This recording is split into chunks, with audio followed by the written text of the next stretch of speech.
오늘 제목을 한번 같이 읽겠습니다. 시작. 부활 신앙과 사명. 그럼 세상에서 가장 귀한 세 가지 금이 있다는 말 잘 알고 계시죠? 뭐죠?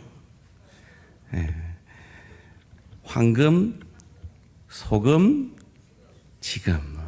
잘 아시네요. 요즘 신세대들은 지금, 현금, 입금 뭐 이렇게 하던데요. 신세대든 구세대든 중요한 건 지금이라는 것입니다.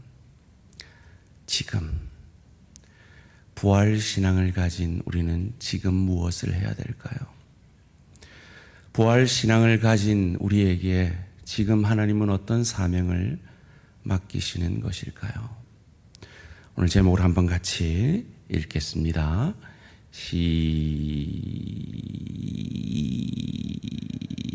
시작. 부활 신앙과 사명. 지난 부활 주일을 통해서 우리는 부활이 없다면 그리스도도 다시 살아나지 못하였을 것이다는 말씀을 통해서, 그러나 그리스도는 부활하심으로 살아나셨음을 깨달았습니다. 부활이 없다면 우리의 전파하는 것도 헛것이 될 것이라고 배웠지만, 부활하셨기에 우리의 전파하는 믿음은 가장 가치 있는 믿음이 되는 것입니다. 부활이 없다면 바울과 복음 전하는 자들이 거짓 증인으로 발견되었을 것이지만, 주님이 부활하셨기에 우리가 전하는 이 복음은, 복음 전하는 우리는 참 증인임을 깨달았습니다. 부활이 없다면 그 무엇보다도 우리는 여전히 죄 가운데 있을 것이지만, 하나님이 부활하셨기에 우리의 과거, 현재, 미래의 모든 죄가 용서받은 이 축복을 우리가 받았음을 깨달았습니다. 마지막으로, 부활이 없다면 오늘 이 아침에 부활의 날에 이 예배하러 나온 우리는, 주의 교회와 하나님 나라를 위해 헌신하는 우리는, 복음 전하는 우리는 세상에서 가장 불쌍한 자가 될 것이지만, 주님이 부활하셨기에 저와 여러분은 세상에서 가장 큰 복을 받은 사람인 것을 믿으시기를 주님의 이름으로 축원합니다. 그렇다면, 이 부활 신앙을 우리가 가졌다면 우리는 어떻게 살아가야 할까요? 우리가 알듯이 예수님은 십자가에 달려 죽으시기 전에 참 인간적으로 보면 참 무기력하셨습니다. 그 어떤 이 죽음을 대하여 반항하지 않는, 이사야가 고백한 대로 묵묵히 도살장에 끌려가는 어린 양과 같으셨습니다. 그런데 그가 인류의 주가 되셨습니다. 우리가 잘 알듯이 제자들은 십자가를 앞둔 예수님을 다 떠났습니다. 끝까지 따라갔던 베드로조차도 3번이나 예수를 모른다 저주까지 하며 배신했습니다. 여러분, 한번 배신을 하면요, 그냥 배신자로서 살아가는 것이 세상의 이치입니다. 가룟 유다가 그러했죠. 그런데 제자들은 놀랍게 변화되어서 그들의 목숨을 걸고 복음 전하는 자들로 변화됩니다. 무엇 때문이었을까요? 바로 부활의 주님을 만났기 때문입니다. 사랑하는 성도님들, 여러분은 부활의 주님을 만나셨습니까? 저는 부활의 주님 이 성경을 읽으면서 조금 아쉬운 게 있어요. 그게 뭐냐면 부활의 주님이 헤롯 궁정에 헤롯 왕에게 나타나서 너 나 핍박했지, 세례요한 주겠지 하고 한 번쯤 등장하셨으면, 그런 정말 화끈한 장면들이 성경에 있었으면 얼마나 좋았을까. 이 빌라도가 그의 아내와 밥을 먹고 있는데 거기에 공간 이동해서 갑자기 탁 옆자리에 앉으셔가지고 부활의 주님이 나타나셔서 빌라도 부인이 그거 봐요, 내가 핍박하지 말랬잖아요 하고 바가지 걸고, 이런 장면이 한 성경에 있으면 얼마나 좋을까. 이 예수님을, 부활하신 예수님을 돈 받고 이 제자들이 훔쳐갔다라고 거짓말했던 그 로마 병정들이 이 로마 연병장에서 동료들과 함께 훈련을 하고 있을 때 그게 탁 나타나셔가지고 봐, 나 훔쳐간 거 아니야, 나 부활했어 라고 탁 나타나셨으면 그 거짓말한 그 로마 병정이 완전히 납작 엎드리고 그 거짓말이 그렇게 세상에 퍼지지 않았을 텐데, 왜 예수님은 그들에게 나타나시지 않았을까요? 부활의 주님이 관심이 있는 것은 그들이 아니라 제자들이었기 때문입니다. 예수님을 사랑하는 제자들이었기 때문입니다. 그 제자들을 회복시키는 것이었기 때문입니다. 그 제자들을 회복시켜서 그들에게 사명을 맡기시기를 원했기 때문입니다. 어떤 사명입니까? 마가복음 16장 15절 말씀입니다. 또 이르시되 너희는 온 천하에 다니며 만민에게 복음을 전파하라. 만민에게 복음을 전파해서 어떤 일을 이루시기를 원하시는데요? 마태복음 28장 19절 20절 말씀입니다. 그러므로 너희는 가서 모든 민족을 제자로 삼아 아버지와 아들과 성령의 이름으로 세례를 베풀고 내가 너희에게 분부한 모든 것을 가르쳐 지키게 하라. 볼지어다 내가 세상 끝날까지 너희와 항상 함께 있으리라 하시니라. 내가 너희와 세상 끝날까지 함께 있을 테니까 너희는 이 든든함으로 복음 전에 제자 삼는 일을 해라 라고 사명을 맡겨주십니다. 그 제자를 삼아서 어떤 일을 하시기를 원하는데요? 사도행전 1장 8절 말씀입니다. 오직 성령이 너희에게 임하시면 너희가 권능을 받고 예루살렘과 온 유대와 사마리아와 땅끝까지 이르러 내 증인이 되리라 하시니라. 그들을 증인 삼아서 땅끝까지 복음을 전파하게 하시려고. 그리고 그 결과가 오늘 저와 여러분들인 것입니다. 사랑하는 성도님들, 다시 한번 여쭙니다. 여러분은 부활의 주님을 만나셨습니까? 여러분은 부활 신앙의 사람들이십니까? 제가 적게 물으니까 우리 원로 목사님이 그렇게 가르쳤는데도 아무도 아멘을 안 해요. 여러분은 부활 신앙의 사람들이십니까? 그럼 어떻게 살아야 할까요? 복음을 위해 살아야 합니다. 그것을 오늘 본문이 우리에게 가르쳐 줍니다. 우리가 잘 아는 본문, 오늘 본문 15절에 17절 말씀입니다. 그들이 조밥 먹은 후에 예수께서 시몬 베드로에게 이르시되 요한의 아들 시몬아 내가 이 사람들보다 나를 더 사랑하느냐 하시니 이르되 주님 그러하나이다. 내가 주님을 사랑하는 줄 주님께서 아시나이다. 이르시되 내 어린 양을 먹이라 하시고 또 두 번째 이르시되 요한의 아들 시몬아 내가 나를 사랑하느냐 하시니 이르되 주님 그러하나이다. 내가 주님을 사랑하는 줄 주님께서 아시나이다. 이르시되 내 양을 치라 하시고 세 번째 이르시되 요한의 아들 시몬아 내가 나를 사랑하느냐 하시니 주께서 세 번째 내가 나를 사랑하시느냐 하심으로 베드로가 근심하여 이르되 주님 모든 것을 아시오매 내가 주님을 사랑하는 줄을 주님께서 아시나이다. 예수께서 이르시되 내 양을 먹이라.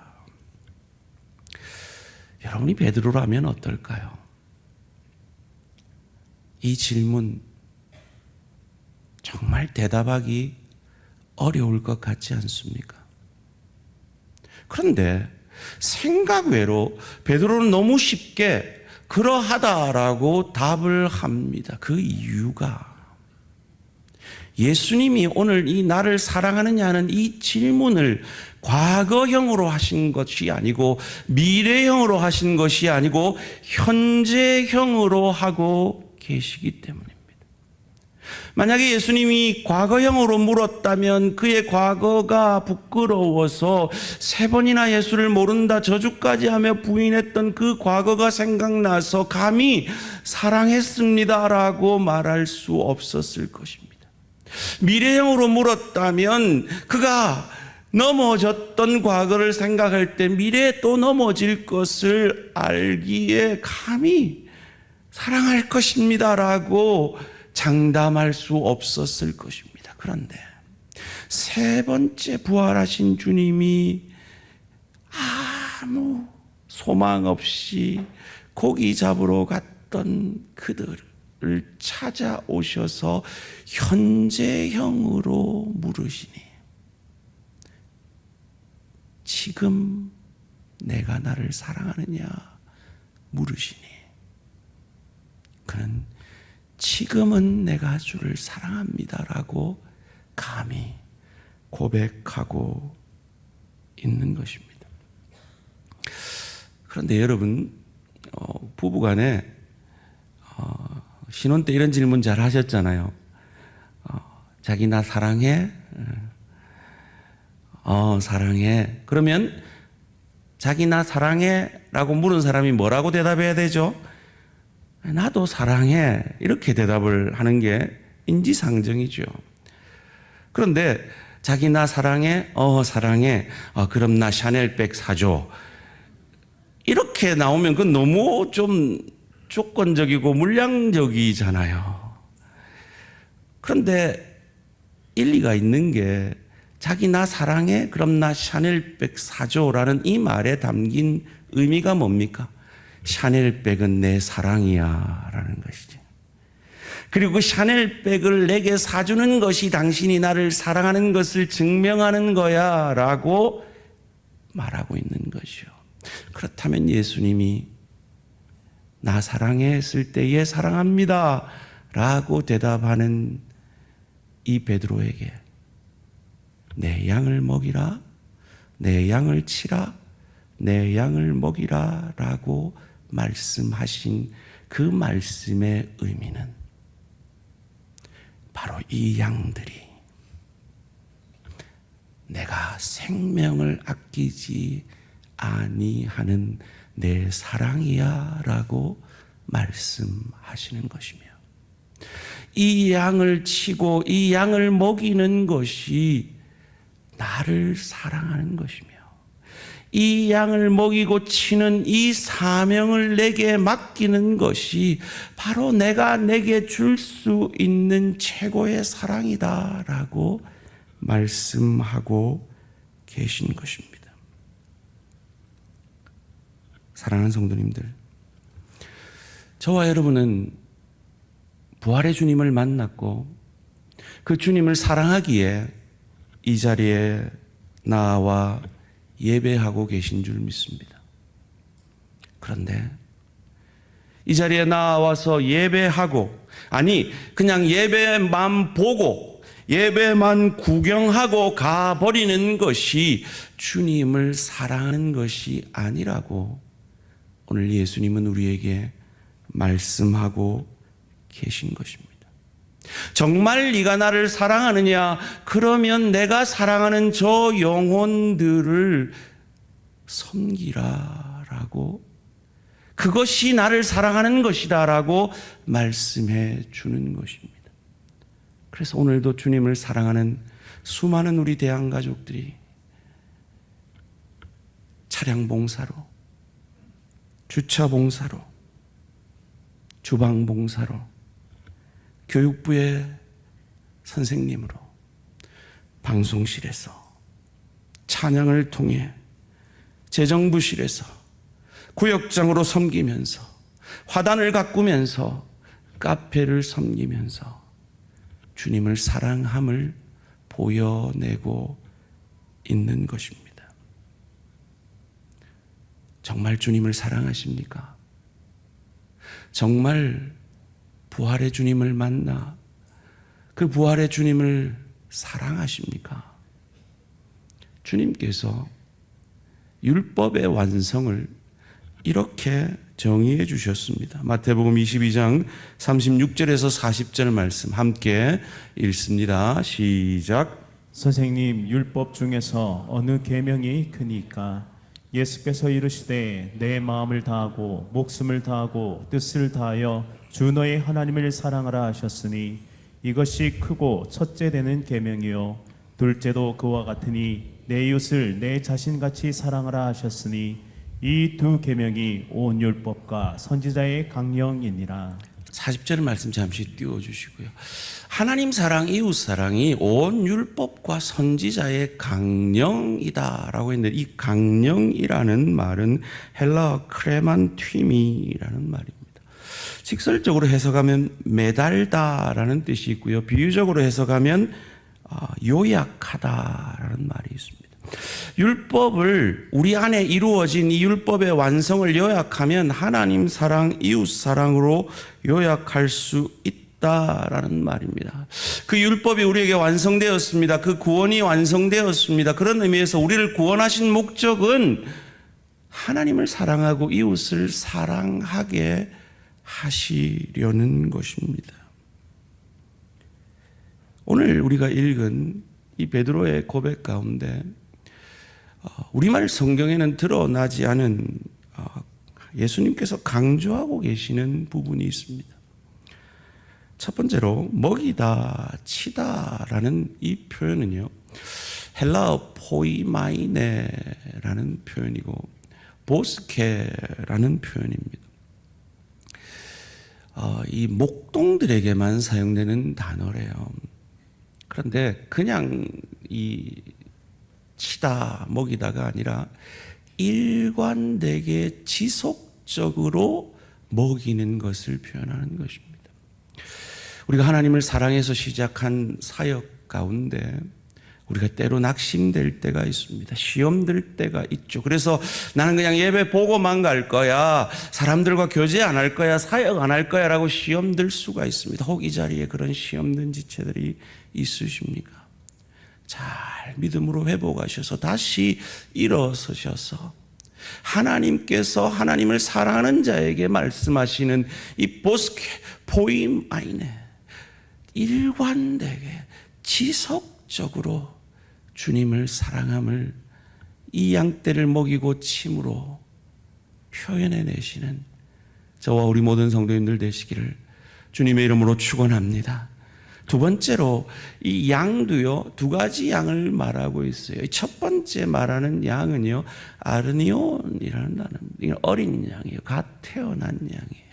그런데 두 번째, 세 번째 말하는 양은요, 프로파티온, 이미 다 큰 양인 겁니다. 우리말로 말하면 새 신자가 어린 양이라고 한다면 이미 오래된 신자들을 프로파티온이라고 할 수 있겠죠. 주의 교회는 이렇게 다양합니다.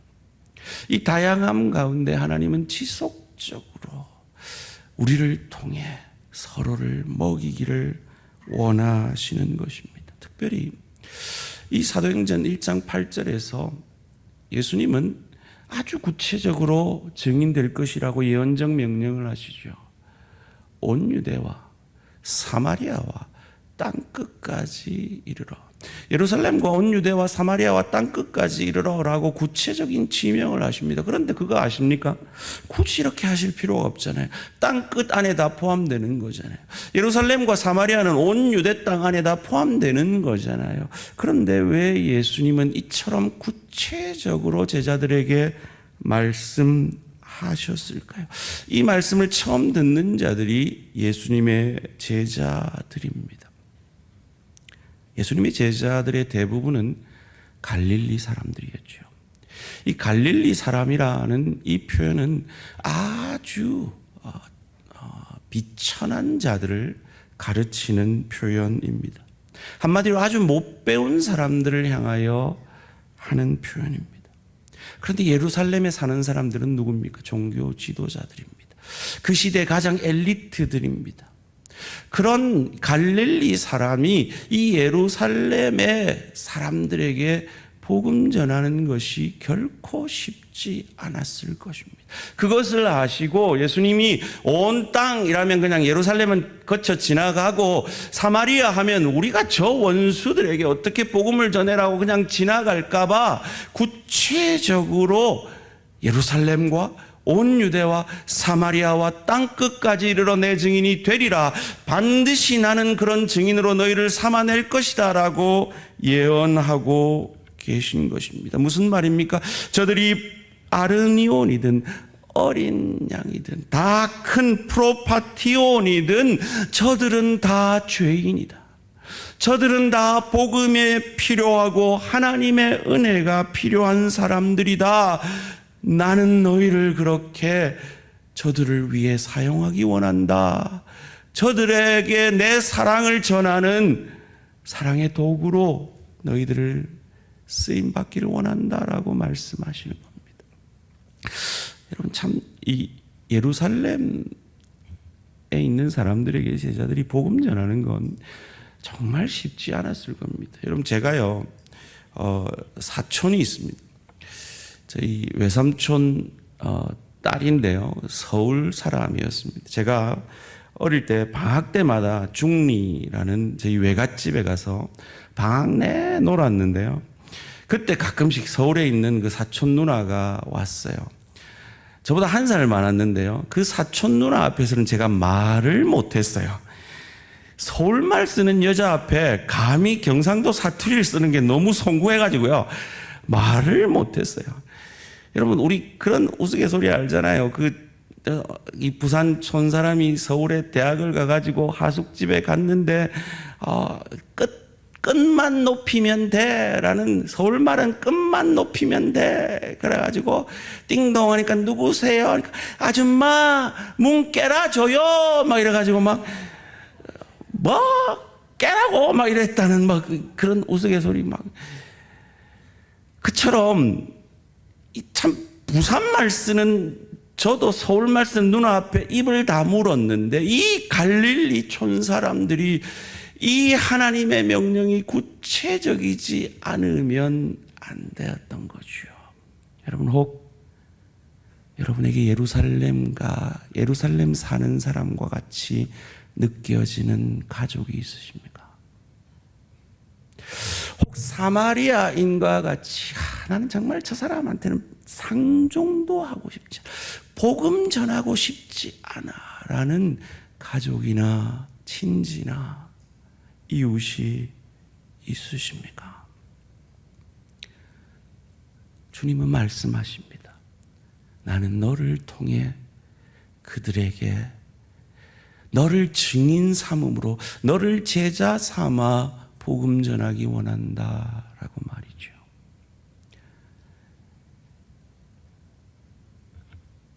마태복음 25장 31절에서 40절까지 말씀이 그 하나님의 마음을 우리에게 잘 보여줍니다. 한 절씩 교독합시다. 인자가 자기 영광으로 모든 천사와 함께 올 때 자기 영광의 보좌에 앉으리니 모든 민족을 그 앞에 모으고 각각 구분하기를 목자가 양과 염소를 구분하는 것 같이 하여 양은 그 오른편에 염소는 왼편에 두니라. 그때의 임금이 그 오른편에 있는 자들에게 이르시되 내 아버지께 복받을 자들이여 나와 창세로부터 너희를 위하여 예비된 나라를 상속받으라. 내가 줄일 때 너희가 먹을 것을 주었고 목마를 때 마시게 하였고 나그네 되었을 때 영접하였고 헐벗을 때 옷을 입혔고 병들었을 때 돌보았고 옥에 갇혔을 때 와서 보았느니라. 이에 의인들이 대답하여 이르되 주여 우리가 어느 때 주께서 줄이신 것을 보고 음식을 대접하였으며 목마르신 것을 보고 마시게 하였나이까. 어느 때에 나그네 되신 것을 보고 영접하였으며 헐벗으신 것을 보고 옷을 입혔나이까. 어느 때 병드신 것이나 옥에 갇히신 것을 보고 가서 배웠나이까 하리니. 임금이 대답하여 이르시되 내가 진실로 너희에게 이르노니 너희가 여기 내 형제 중에 지극히 작은 자 하나에게 한 것이 곧 내게 한 것이라 하시고. 여러분에게 예루살렘 같이 느껴지는 그 한 사람, 여러분에게 사마리아 같이 느껴지는 그 한 사람에게 복음 전할 때, 사랑을 전할 때, 주의 은혜를 흘려 보낼 때 우리 주님은 그것을 내게 한 것이라. 그래, 나를 사랑한다고? 그래, 내 사랑이 이 양들이야. 나를 사랑하는 것이 이 양들에게 복음 전하는 것이고 이 양들을 위해 섬기는 것이야. 그리고 내가 이 양들을 섬길 수 있는 직분과 사명을 내게 허락한 것이, 이 전도의 놀라운 특권을 내게 허락한 것이 너를 향한 나의 사랑이야 라고 말씀하고 계신 겁니다. 사랑하는 성도님들, 여러분에게 지극히 작은 자가 누구이십니까? 골로새 3장 23절 말씀입니다. 무슨 일을 하든지 마음을 다하여 주께 하듯 하고 사람에게 하듯 하지 말라. 언제요? 지금요. 왜요? 황금 같은, 소금 같은 복음을 우리가 먼저 받았으니까요. 그리고 이 주님을 사랑하여 복음을 전하며 주의 교회를 섬기며 주의 사명을 감당하는 자에게 주님이 우리에게 뭐라고 약속하셨습니까? 다니엘서 12장 3절 함께 읽습니다. 시작. 지혜 있는 자는 궁창의 빛과 같이 빛날 것이요 많은 사람을 옳은 대로 돌아오게 한 자는 별과 같이 영원토록 빛나리라. 믿으십니까? 우리 예수님의 첫 제자들이 이 베드로처럼 부끄러운 과거가 있는 이 제자들이 성령의 기름 부으심을 받아서 복음의 사도가 되어 지금까지 2000년이 지금까지 우리 가슴에 별과 같이 빛나고 있는 것처럼 저와 여러분들도 누군가에게 별과 같이 빛나며 무엇보다 하나님 앞에서 별과 같이 빛나는 하나님의 사람들 되시기를 주님의 이름으로 축원합니다. 6월 새가족 초청주일이 이제 한 달 조금 넘게 남았습니다. 아이고, 1년에 4번 초청주일 해도 그건 뭐 누가 하겠지. 뭐 내하고는 상관없고 뭐 우리 구역하고는 상관없고 뭐 그냥 누군가 하면 우리는 박수 쳐주면 되지. 혹 그렇게 그런 마음으로 앉아 계신 분 계십니까? 다시 한번 여쭙니다. 주님을 사랑하십니까? 부활의 주님을 만나셨습니까? 무디 선생이 이런 유명한 일화가 있습니다. 무디 선생은 하루에 1명 이상 전도하지 않으면 잠을 자지 않는다라는 평소에 소신이 있었습니다. 그런데 하루는 잠을 자려고 누웠더니 그날 너무 바빠서 1명도 전도하지 못한 거예요. 그래서 잠옷바람으로 뛰쳐나갔는데 길을 지나던 술 주정뱅이를 만난 거예요. 그에게 묻습니다. 당신은 예수님을 아시나요? 버럭 화를 내면서 아주 우사를 합니다. 정신이 없이 집으로 내몰리다시피 도망치다시피 해서 돌아오지요. 그로부터 3개월 뒤에 무디 선생의 집에서 띵동합니다. 문을 열어보니 그 술주정뱅이였던 거죠. 당신에게 그렇게 야단을 하고 나서 3개월 동안 당신의 그 음성이 내 마음을 떠나지 않았습니다. 당신은 예수님을 아십니까? 그래서 내가 예수님을 믿기로 했습니다 라고 고백한 유명한 일화가 있습니다. 사랑하는 성도님들, 함저를 따라해 봅시다. 실패한 복음 전파는 없다. 왜요? 성공한 전도는요, 성령의 능력 안에서 예수 그리스도만 전하고 그 모든 결과는 하나님 앞에 맡기는 것이 성공한 전도이기 때문입니다. 여러분, 초청잔치에 초청해서 그때마다 실망하고 낙담하고 아이고 이제는 포기할란다 하는 그런 내 예루살렘이나 사마리아 같은 사람이 있으십니까? 이 유명한 전도자도, 하나님이 이렇게 크게 쓰신 전도자도 40년 동안 믿지 않는 친구를 위해 기도했다는 유명한 일화도 있습니다. 포기하지 마시고, 오늘 우리 주일학교가 친구 초청 주일을 한다고 아마 온 교회가 오늘 시끄러울 겁니다. 제발 그러지 마세요. 아, 와 이래 시끄럽나, 아들 와 이래 설치노, 와 이래 뛰다니노, 그러지 마세요. 오늘 교회 생판 처음 와서 난리를 피우는 아이들이 있을지 모릅니다. 그 아이들을 안아주시고, 그 아이들이 뛰어노는 모습에 흐뭇해 하시고, 그 아이들과 함께 제기도 한번 찾고, 오늘 그 스티커 사진기도 있습니다. 누구나 이용하실 수 있습니다. 우리 부부끼리 스티커 사진도 한번 이렇게 사랑합니다 하고 한번 찍어보시고, 격려해 주시고, 그 아이들을 만나면 칭찬해 주시고 축복해 주시기 바랍니다. 우리 아이들에게 질 수 없잖아요. 우리 6월 마지막 주일 새가족 초청 주일이 있습니다.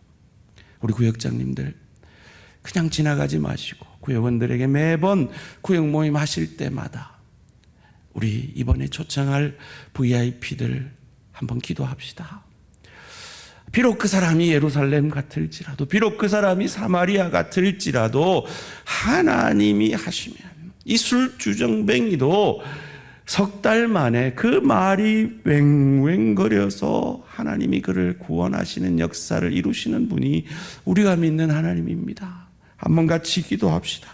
그 사람이 아르니온이든 프로파티온이든 함께 노력합시다.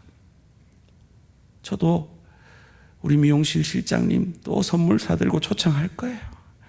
지난번에 제게 비록 상처를 주셨지만 요즘 친해졌어요. 그거 덕분에. 요즘 가면 요즘 또 아주 반갑게 맞이해 주세요. 포기하지 마시고. 왜요? 우리 전도하시는 분들이 제일 못하시는 게 내가 과거에 부족해서. 그래요. 베드로도 과거에 부족했어요. 내가 전도해놓고 미래에 이 사람하고 내가 이 크리스찬의 모범을 보일 수 있을까? 그래요. 베드로도 그랬어요. 그런데 예수님은요, 지금 나를 사랑하느냐. 가장 중요한 건 지금이에요. 여러분, 지금 예수님을 사랑하십니까? 지금 예수님을 사랑하십니까? 지금 예수님을 사랑하십니까? 지금 내게 예루살렘 같은 사마리아와 같은 한 영혼을 위해 기도하고 그들을 이 복음의 자리로 초청하는 저와 우리 모든 성도님들 되시기를 주님의 이름으로 축원합니다. 이 시간 함께 찬양하며 나아가겠습니다. 저는 이 찬양을 참 좋아하는데요. 이 찬양을 제가 가장 눈물 흘리면서 불렀던 때가 있어요. 제가 대학교 때 저를 짝사랑했던 제 동기가 있었습니다. 그런데 저는 이제 튕기면서 적당한 거리를 두고 있었어요. 그런데 이 동기가 갑자기 한 4년 선배를 에게 사랑에 빠져가지고 저를 떠나버린 겁니다. 그러고는 수련회를 갔어요. 그런데 이 찬양을 부르는데 예전에 불렀던 그 감정이 아니라, 그래, 인간의 사랑은 다 소용없어, 하나님 사랑밖에 없어 라고 절실히 느껴지더라고요. 여러분, 혹 누군가에게 실망하셨습니까? 누군가에게 사랑으로 아픔이 있으십니까? 기억하십시오. 우리 주님의 우리를 향한 사랑은 포기하지 않는, 끝까지 우리를 치고 먹이시는 사랑이십니다. 함께 고백하겠습니다.